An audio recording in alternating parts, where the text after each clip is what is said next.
You guys did it. You took your first exam. Woo! Way to go. There were lots of hundreds, pretty on par with what I would expect. In fact, there were more A's than B's, so that's pretty excellent. That means you guys were using your resources. You're looking at the practice exam, etc. Now, for those of you who did well, woohoo! Don't let your ego get the best of you. Make sure you keep on pushing. For those of you who didn't do well, who cares? I drop an exam. And when I say who cares, it's not that I don't care. I understand. And sometimes it's easy to get really scared when you don't do well on your very first college exam or your very first chemistry exam, especially if you're fearful of chemistry.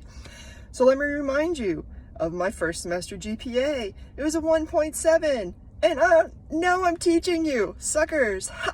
So just keep that in mind, that it doesn't really matter if you fail. In fact, I expect every single freshman coming in to fail at least one exam in their freshman year. What matters is what you do with it. And you really have two options. You can get bitter and you can say, school's not for me, I'm out of this, it stinks, I'm going home. Or you can get better. And those are your only two options. Choose one. Which one are you going to choose? I'll give you like 5 seconds. Cool. All right. So hopefully you chose to get better. And if you chose to get better, here's what I'm going to tell you to do. On the very first day, I sent out an announcement describing how to study. I told you the very best from the start, because that's what I expect you to do, is to give your very best from the start.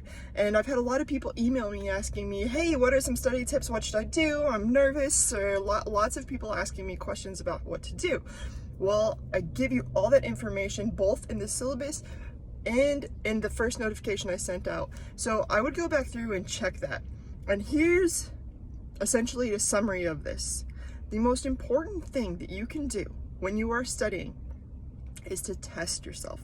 So what happens when most people go through and they start studying is they look at an example problem, they look at how to solve it, and then they're like, yeah, I get it, and then they move on. And that's where you fail. Right there, you failed already. If you move on and you tell yourself you got it, you're probably lying to yourself.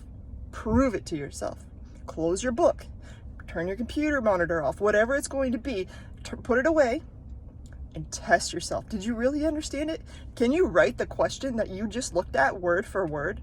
Can you solve it easily without any issue and explain why you're doing each step of the way? There is no way you're going to be able to. I'll tell you, even the most brilliant people won't be able to do that on the very first go around. So go back through, figure out what you did and why, fully understand it. Test yourself again. Turn off your computer, close your monitor. It's going to take 5 to 10 times before you fully understand that problem. And then, and only then, are you okayed to go to the next problem. And that is going to be the difference between the A's and the D's and F's. Put forth the effort. Get bitter or get better. It's your choice. Bye.